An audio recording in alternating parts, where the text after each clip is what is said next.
The ultimate satisfaction in life, for me personally, Have a happy, loving family. feel good about what you've done. I think to put myself in a position. Live comfortably. For me, Am I doing something for myself? Your friends, your family, the church you go to. happiness. I think love is definitely one of them. Music also. Being happy Would make me happy. Not necessarily. I don't think you can ever be happy by making somebody else unhappy, though. Have a smile on my face. 100%. Yeah, for sure. But the place to find satisfaction, not in our stuff, and not in our life, the things that we achieve, it's really in the arms of Christ. Excellent. It's good to be here tonight. Yeah, good to be here with you too. Now, we are back together today to consider the topic of satisfaction. And what do you think are some of the things that bring us satisfaction in life? Yeah, I think there's some misunderstanding there. Some of the things people think bring them satisfaction almost keep them from satisfaction. And I think there's some misunderstanding. Instead of pursuing satisfaction or being satisfied, and I'll probably talk about that, people tend to pursue happiness. And they think if they pursue it and they become happy, that then they'll be satisfied. And so often people think, well, if my career takes off really well and I succeed, or if I get that next promotion, or if I have this control in this area of my life, or the security, that I'll be satisfied. And it's kind of the understanding of, well, if I have what I want and I go to that next step, well, I'll be satisfied with that. But they keep pursuing more, like bigger house, new car, better job, financial security, and all these things. And they think, well, if I just get to that next step, then I'll be satisfied. Then I'll have satisfaction. And it doesn't really work that way. To be satisfied is a completely different concept. And even nowadays, some of the things I mentioned, there's been a shift of values in our culture to where people think of success and think of doing well in relationship to their families or to their relationships or their good health. And some of that becomes very important. Maybe rest, relaxation, recreation. Some of those things are really important to people. So if I just have enough time to exercise the way I want to exercise, or if I just had a little more time with my family or a vacation, then I'll be satisfied. And again, it's that people pursuing that next thing that they think will get them satisfaction. Now, I do agree with you, Pastor, but will pursuing the things that we think make us successful bring contentment? Yeah, I don't believe it will. And it's maybe right in the statement, pursuing, that whole idea of pursuit runs contrary to what true satisfaction is. That idea that we believe we need something more is kind of opposite from the very meaning of what it is to be satisfied. What satisfaction is really contentment, right? To be contented or to be satisfied is to be willing to accept things the way they are, not the way you think you want them to be, or that next thing that will bring you. Really, that's a pursuit of happiness. But we kind of tie it up all together. If we're able to be satisfied, if we're able to be contented, we will be happy. But I don't believe just getting to the next level gets us there. Finding fulfillment, finding joy, finding happiness in life is part of being willing to accept things as they are, to accept what we have, to accept where we are, what job we have, what financial situation we have, and to be contented with that, satisfied with that. And if we are, we'll have this sense of satisfaction, and we'll be able to rest and accept and have fulfillment right with where we are, instead of thinking we have to get to where we're not to have what we don't have. Yeah, definitely. Now, I think we often have the idea that if we have a little more, that we will be satisfied. But you're saying that by thinking that we are actually not satisfied. Yeah, and that's the idea. the pursuit is kind of contrary to satisfaction. So if we're pursuing just a little bit more, and I'll be satisfied, a little bit more and I'll be happy, that pursuit itself will keep us from being satisfied, because we'll never get there. It'll never be enough. When we get to that next level, we're going to see somebody else who's a little bit further, and then we'll think, well, boy, if my retirement was a little bit more, I would have so much freer, I'd just be so much more free in my life. Or if I had that next position in my job where I could make just a little bit more and I could get up to that next tax bracket, well then things would be okay. Then I'd be able to rest and I'd be able to satisfy. But you won't. You'll push to the next and push to the next, and it runs contrary and keeps us from satisfaction. Yeah. Now, Pastor, for biblical context, do we have anyone in the Bible that struggle with this concept? Yeah, we do. We have a whole book of the Bible written about this whole pursuit. So we're not alone in that. We aren't. It's been going on for all history, and Solomon really is a prime example here. And so in the book of Ecclesiastes, he writes about his pursuit of happiness, his pursuit of satisfaction. Mm-hmm. And he did this very thing throughout his life. He pursued happiness. He pursued what would bring fulfillment. And at the end of the day, he realized that gaining more wouldn't do it. And he never got satisfaction from that. He wrote a whole book about this. Ecclesiastes is written about this pursuit of getting more to finally be fulfilled. And he realizes it doesn't work. He tried all kinds of things. He tried success. He tried gaining more. He tried pleasure. He tried relationships. He sought satisfaction in his life in all these different ways, but he never could get it. And so Solomon discusses this. In chapter 1, he pursues knowledge, education. I mean, some people in the world right now, if I just get the next degree, I'm going to be satisfied with that, or I want to have all the knowledge and that'll bring me the success I want. In chapter 2, Solomon pursued pleasure. Let me just exercise all my desires and get everything that I want and everything I can enjoy, and that'll bring me happiness, and then I'll be satisfied. In chapter 3, he pursues work. So let me live a life that's productive. That he built buildings, he oversaw people, he directed big projects, and so he thought, well, if I produce really well, if I'm successful in my job, well, then maybe I'll have satisfaction in the end. Chapter 5, he pursues health, he pursues possessions. Chapter 6, he pursues wealth.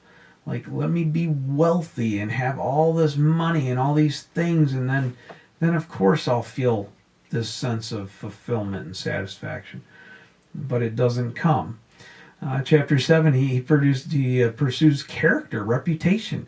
Let me pursue things that are moral, that are right, that are good. Let me be righteous. He thought that would make him feel better about himself.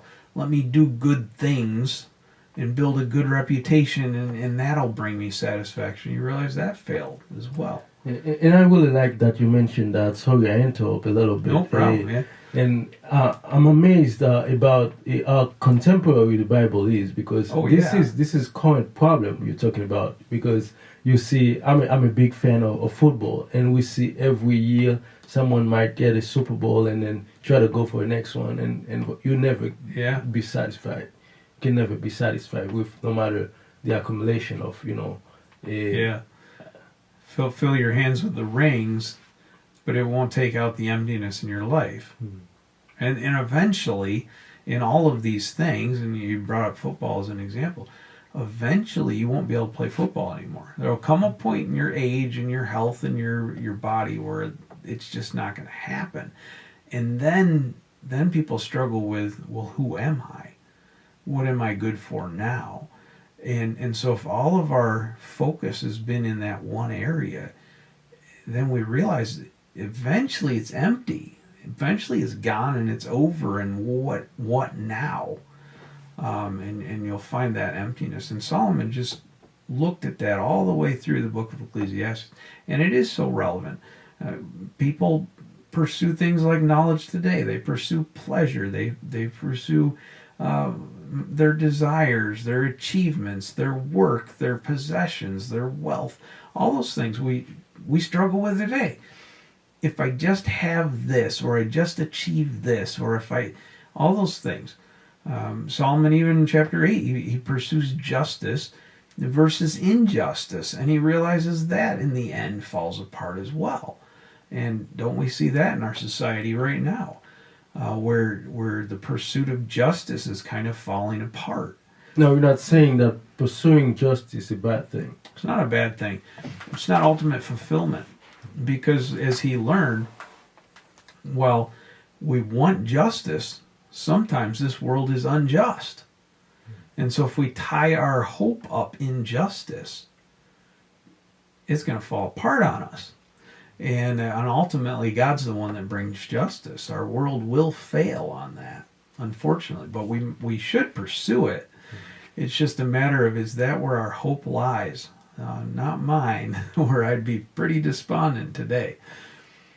Yeah, I think you mentioned something in the previous episode about security. Yeah.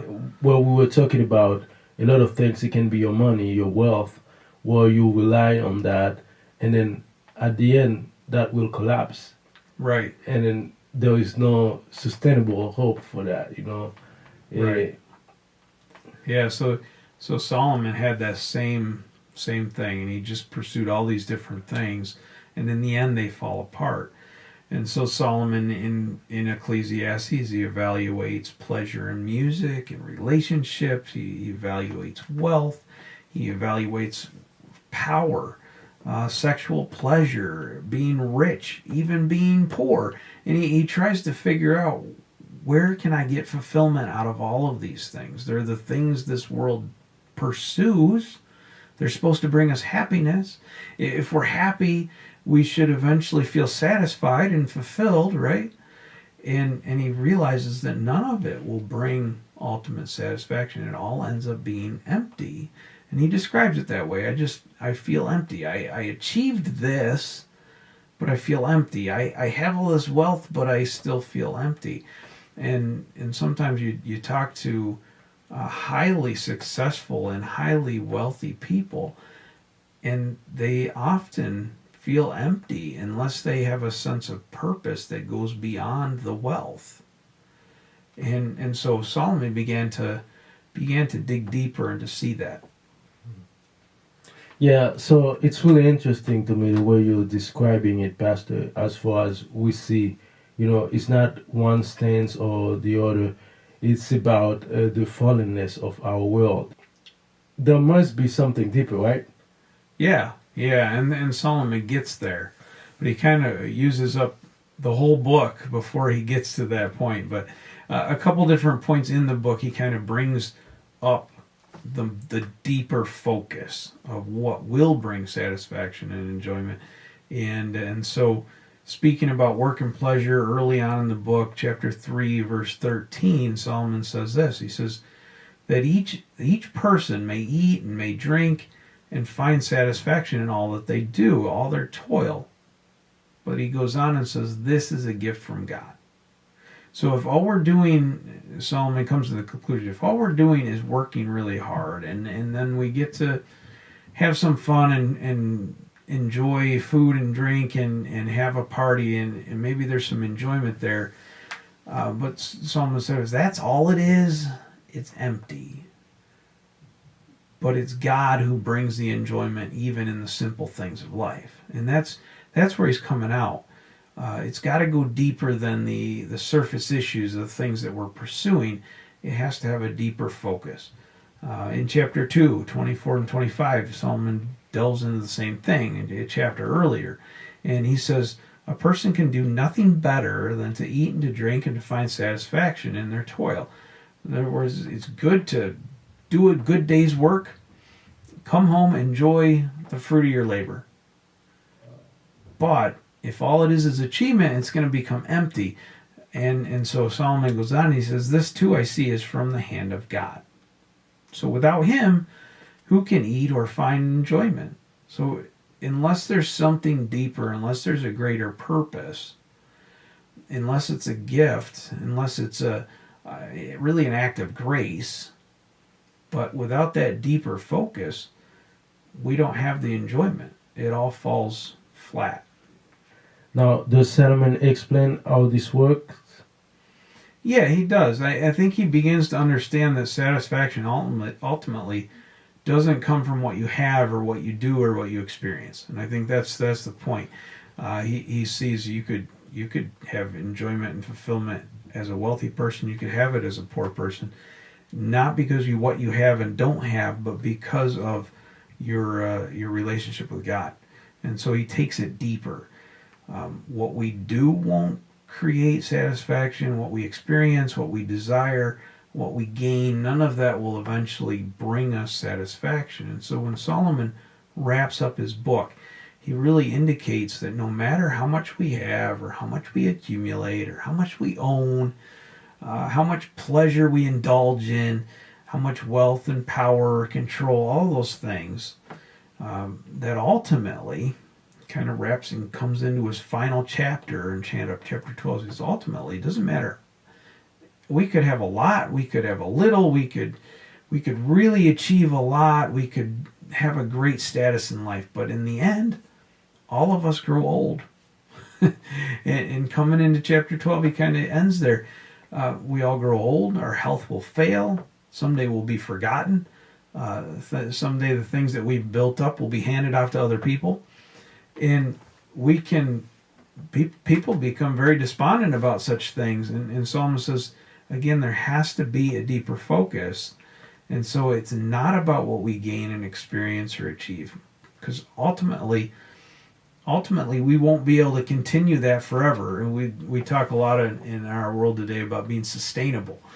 And a sports career is not sustainable. It goes to a certain point and you've got to move on in your life. And all of our careers are that way. They just might have different time limits. There'll come a point where I'll be too old to really be able to communicate well. I mean, that's just, we all get there in our life. And so if our fulfillment is tied up in what we do, eventually we're going to lose our fulfillment. If our fulfillment is tied up in what we have, what happens when it gets taken away? When the hurricane comes and takes the roof off of our house, or when the earthquake smashes what we have, or a fire, or what happens when we lose it? And so Solomon says eventually we all lose it, because eventually we're going to grow old and we're going to pass away, and all of what we have and all of what we built to be gone. And so there has to be something more. And so the idea of I just need a little bit more won't satisfy. It's kind of the anti-satisfaction, because it's this idea that I'm always going to get a little bit more, and we think to ourselves, eventually we'll have enough that we'll feel satisfied, but we've already created this cycle of wanting more. And so when we get there, we're going to want more. When we get there, we'll want more.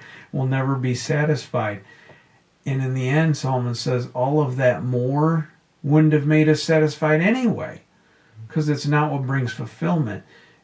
When even what we have eventually will be taken away, we'll lose it. And so he concludes that satisfaction isn't found in any of those things, and that instead satisfaction is a gift from God. Contentment, satisfaction, being able to work a good day's work, to have productivity, to have basic pleasure, all of those things are a gift from God. And we can have it based on our faith. Yeah. Amen. I agree with that. Now I know the implications of what you're saying, Pastor, is not are not to leave us in despair. But yeah. What does Solomon say brings us satisfaction, real satisfaction? Because right. there has to be certain encouragement, because Yeah, because I've been a downer, I guess. Yeah, all the things we can do in life won't get us there. We're Right? just displaying the reality, and that's that's what we're living, and we see that all Right. around us. But what should Right. be? Does he explain any satisfaction, the real satisfaction? Yeah, and it comes from the foundation. It comes from the foundation of our faith. So we need a foundation of faith to accept what we have. So if I can, what I have right now, the vehicle I have, the house I have, the finances I have, I may think it's not enough, right? There's always someone who has a little bit more. And what Solomon teaches is we can accept what we have, and we can accept where we are in life, and that is satisfaction, right? That's satisfied, that's content. We can accept that, but only in the sense of the context of our faith, in the context of understanding that God, a God who is in control, a God who has everything and is in control of this world and my life and is working out for my best interest. Only in the context of that relationship can I really accept where I'm at and be satisfied with it. And so to be satisfied and have enjoyment in both little and much, faith is essential. And that's the only way you can do it. Solomon ties up his whole book, chapter 12, verse 13, in this way. He said, here's the conclusion of the whole matter. So all the things I've studied out, all the things I've pursued, all the things I thought would bring me satisfaction. Solomon says, here's the conclusion. To fear God and to keep his commandments, for this is the whole duty of mankind. Solomon says it all comes down to having faith in God. And this is a great topic for another time, but fear of God in the Old Testament is really akin to our understanding of having faith in God. And so we'll pursue that someday. But to have faith in God and then to follow him, to do his commandments, to do what he said is important, trust in who he is, and then follow him, and that'll bring us satisfaction. And that's really the core of all of that. Now, there is a very important element that you mentioned, which is faith. How does faith bring us satisfaction? Yeah, it becomes the foundation for that satisfaction. So as we trust in who God is, and the Bible's presented God who is in control of the universe, who has created us, who has given us a purpose, who loves us, who wants to have a relationship with us, but a God who is in control of everything and yet is working for our best interests. And if we can put our faith and trust in God and believe, yes, he's working for my best interest, that gives us the foundation to say, I can be satisfied and content with whatever state I'm in or whatever place in life I'm in, because I know ultimately God is doing it all and behind it all, and either allowing it or working with it or changing it or creating from it, and it's all for my good. And so if I believe in that kind of a God, well then I can be satisfied. I can be content. I can rest. I can relax. I don't have to strive for something more. I can pursue what is good, and I can live out my purpose for God, ultimately knowing that his evaluation is all that matters, that one day I'll stand before him, and what I need to accomplish and succeed in this life is what matters most to God. That I would spend my life loving God and loving other people and doing my work to the best of my ability, living, working hard, loving hard, living hard, all of that, enjoying this life, but not so that I can gain, but so I can live out my life for God. And it's that purpose and that focus and that trust on a God who is in control and is working for my best interest, is able to take the good and work it toward my growth, is able to take the bad and redeem it for my growth, and that ultimately wants to see me become more and more like him. And if that's the center of my faith, then I can trust him regardless of where I'm at in my life. Amen. Now, before we wrap up, Pastor, do you have any book recommendation for us? Just thinking this afternoon about this concept and really a book that is not necessarily diving in on satisfaction, but it's named Not a Fan. And it's the whole purpose behind the book is to say it's not our faith and our salvation and our life with God is not something where we just go and become a spectator and we go and cheer on God from the outside or kind of like what we think God is, but really our life should be devoted to Him, living out fully for Him, completely tied up in living our faith. And if we become a follower of Christ, someone who is living out His truth rather than just a fan of Him, we'll be able to live a life that is centered on who God is and what He's done, and we'll be able to have that same trust in Him that'll give us the ability to be satisfied in this life. So if we're just we're kind of a fan and we're marginal at best and kind of enjoy Christianity as a thing I can say that I am, but I'm not really making it become my life, right? If I'm just kind of on the outside, I don't think I'll have the faith and the trust to be satisfied, right? And to have that point of view, I think when the hard times come into our life and the difficult things come into our life, that's when we'll start to fall apart. But if we're not just fans and we're truly followers and we're truly devoted and we're truly living Christ and becoming close to Him, then we're going to be able to have the foundation we need to be able to say, hey, regardless of what's happened in my life, I'm content, I'm happy, I am satisfied, and I'm fulfilled. And it's within my relationship with God. It's not about what I have or what I've accomplished. Sounds like a great book, Pastor. Now, Pastor, final words for our audience. Satisfaction comes as we trust in God. And we have a life around, we have a world around us that is embroiled in consumerism, in capitalism, and trying to get more. That's what our society is built on. And look around you. Does it make people satisfied? Do you see contented people because of what they have or what they're pursuing? And ultimately, I don't. But I'd encourage you to just look around and see. And the other thing, take Ecclesiastes and read it.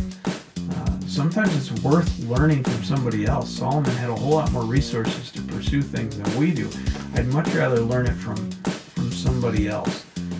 But the place to find satisfaction is not in our stuff and not in our life, that things that we achieve. It's really in the arms of Christ. And I'd encourage you to take your next step into looking into what that is and ask the questions. What has Jesus done for me, and how can I put my faith and trust in Him? And I think you'll see satisfaction become a result.